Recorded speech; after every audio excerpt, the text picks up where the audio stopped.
Hello everybody, this is Ahmed Mansour with you today from a new episode of SIS Show. Our guest today will be Miss Shama.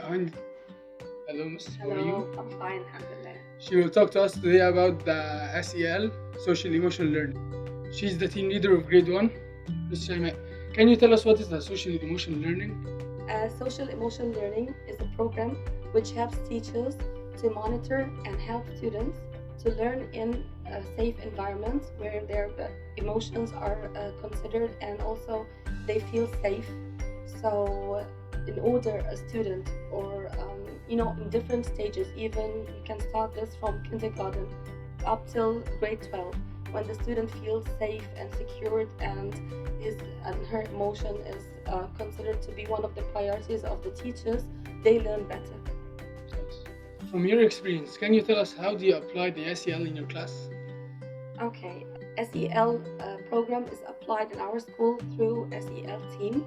We have our materials and lesson plans and our program that we follow as teachers. And first we have our homeroom time.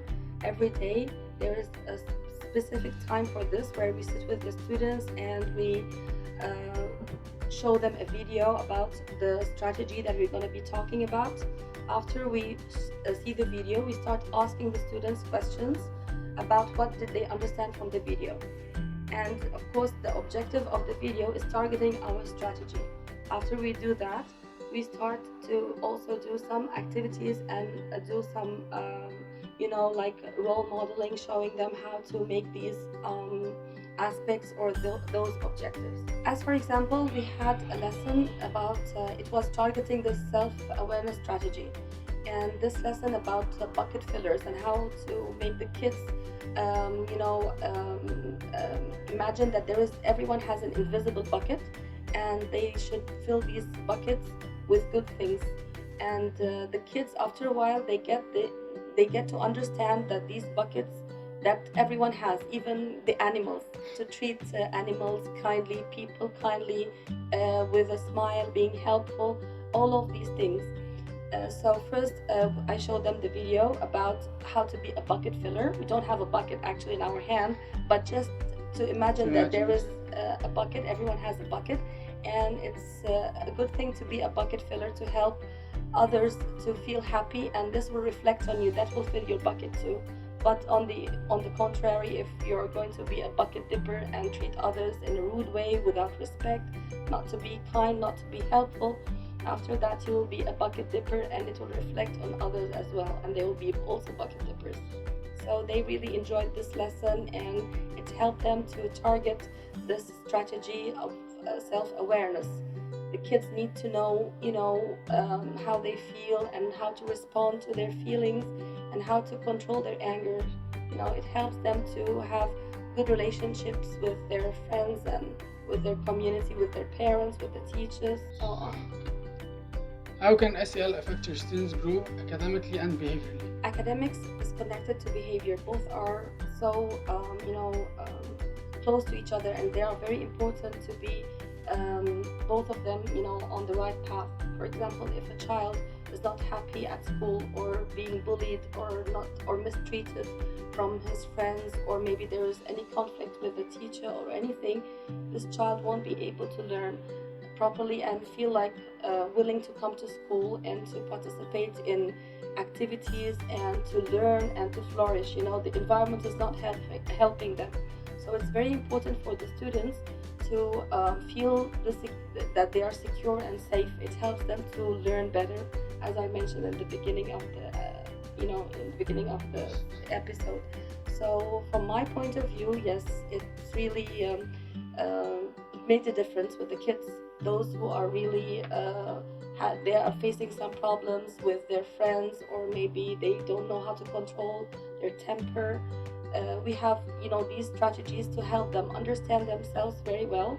As you know, we have the self-awareness at the beginning we start with, and then after they know about themselves better, they have the social management, how they can manage their anger and what to do if they feel disappointed, upset, angry, because all of these emotions, we have them. We can't be happy all the time, we can't be sad all the time.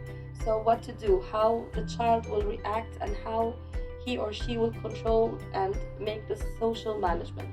After that, that will reflect on the second thing, social awareness. If they know how to control their anger when they're playing with their peers, or during the playtime, or whenever they're having a group work or whatever at school kind of activity, they know how, if they feel, for example, upset or something, they know how to react in a proper way. So we will be able to help the child to make this social management, which will reflect on their relationship skills. They will have friends, they will enjoy their time, and after that we will have a student who could make his own decision. That's the goal, that the students at the end will be able to reach to their objectives, to reach to their goals, to understand themselves, and that's what we want. We want happy students coming to school to learn, feeling secure and safe. From your point of view, what is the best thing in applying the SEL? From my point of view, applying SEL really was so beneficial. As a homeroom teacher teaching grade 1 students, young learners, it's very important for the teacher to understand the importance of their emotions and how they are learning and how they are feeling about school. It's not only academics, we're not robots, we're not machines. It has this part that helps the teacher to know how to help the child in a professional way, in a systemized way, in a way that we have materials and we have a strategy that is really good and experienced in other schools and other places, and also proved that it is very successful. So I'm really happy to use this strategy and to apply this program, and it really added to my experience a lot. So this is today's episode about social emotional learning with Ms. Shaima. Thank you, Ms. Shaima. Thank you. Have a nice day and wait for us in the next episode.